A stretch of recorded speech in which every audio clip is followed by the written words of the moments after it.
The two angels arrived in Sodom in the evening, while Lot was sitting at the gate of Sodom. When he saw them, Lot rose to meet them, bowed down with his face to the ground, and said, "My lords, please come into your servant's house. Spend the night, wash your feet, and then rise early and go on your way." They replied, "No, we will spend the night in the square." But he insisted so strongly that they went with him and entered his house. He prepared a feast for them, baking unleavened bread, and they ate. Before they had gone to bed, all the men from every part of the city of Sodom, both young and old, surrounded the house. They called to Lot, "Where are the men who came to you tonight? Bring them out to us so that we can abuse them." Lot went outside to meet them, shut the door behind him, and said, "No, my brothers, do not do this wicked thing. Look, I have 2 daughters who have never known a man. Let me bring them out to you, and you can do to them whatever you like. But do not do anything to these men, for they have come under the protection of my roof." But they said, "Get out of our way. This fellow came here as a foreigner, and now he wants to play the judge. We'll treat you worse than them." They pressed hard against Lot and came near to break down the door. But the men inside reached out, pulled Lot back into the house, and shut the door. Then they struck the men at the door, both young and old, with blindness so that they could not find the door. The 2 men said to Lot, "Do you have anyone else here, sons-in-law, sons or daughters, or anyone else in the city who belongs to you?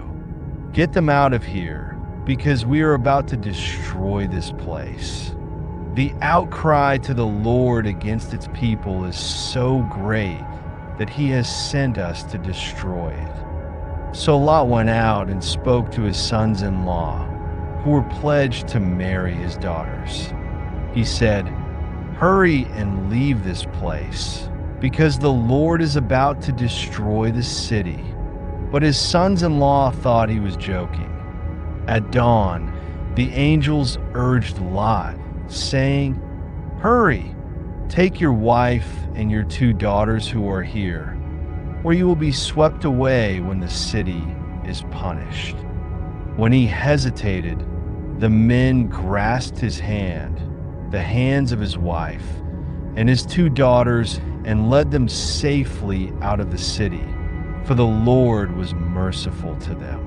As soon as they had brought them out, one of them said, "Flee for your lives. Don't look back, and don't stop anywhere in the plain. Flee to the mountains, or you will be swept away." But Lot said to them, "No, my lord, please.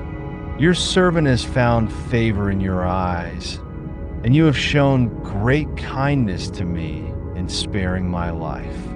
But I can't flee to the mountains. This disaster will overtake me, and I'll die. Look, there is a town near enough to run to, and it is small. Let me flee to it. It is very small, isn't it? Then my life will be spared." He said to him, "Very well, I will grant this request too. I will not overthrow the town you speak of, but flee there quickly, because I cannot do anything until you reach it." That is why the town was called Zor. By the time Lot reached Zor, the sun had risen over the land. Then the Lord rained down burning sulfur on Sodom and Gomorrah from the Lord out of the heavens.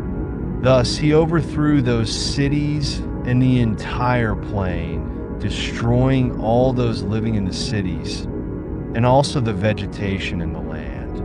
But Lot's wife looked back, and she became a pillar of salt. Early the next morning, Abraham got up and returned to the place where he had stood before the Lord. He looked down towards Sodom and Gomorrah, toward all the land of the plain, and he saw dense smoke rising from the land, like smoke from a furnace. So when God destroyed the cities of the plain, he remembered Abraham and brought Lot out of the catastrophe that overthrew the cities where Lot had lived. Lot and his 2 daughters left Zoar and settled in the mountains, for he was afraid to stay in Zoar. He and his 2 daughters lived in a cave. One day, the older daughter said to the younger, "Our father is old, and there is no man around here to give us children, as is the custom all over the earth. Let's get our father to drink wine, and then sleep with him and preserve our family line through our father." That night, they got their father to drink wine, and the older daughter went in and slept with him. He was not aware of it when she lay down or when she got up. The next day, the older daughter said to the younger, "Last night I slept with my father. Let's get him to drink wine again tonight, and you go in and sleep with him so we can preserve our family line through our father."